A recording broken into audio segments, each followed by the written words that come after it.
Hey, I want to share something with you.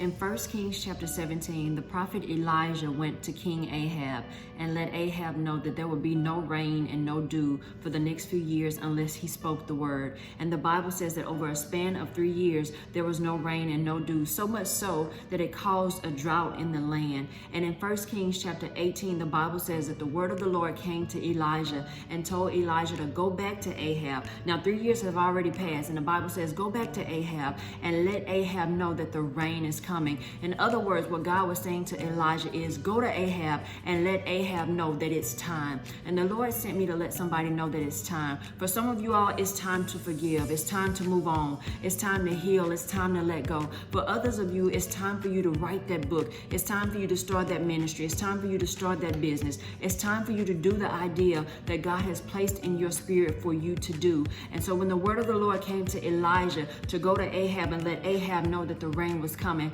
the Bible says that Elijah did as God said and told Ahab, prepare yourself and get ready because the rain is coming.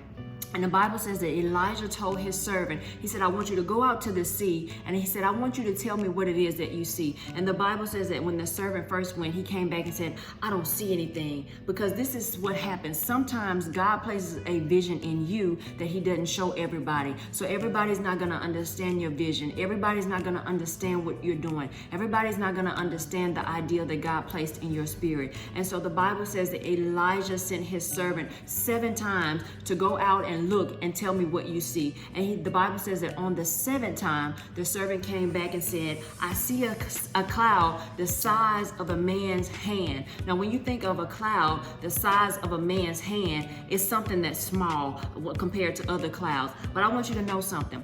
That cloud carried abundance. What are you saying, Ayannah?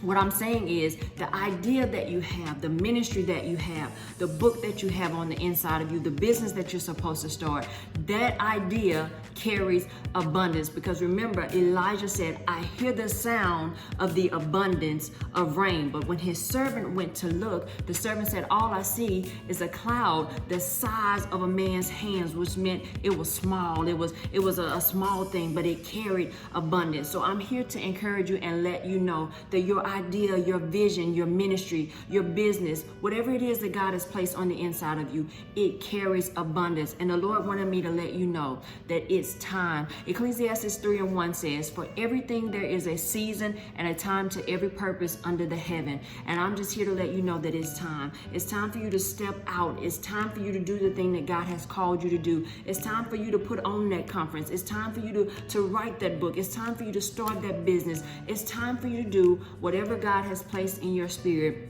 for you to do. And remember this, that your idea, the idea that God has given you, though it may be small, the size of a man's hands, I want you to know that it carries abundance. Be encouraged.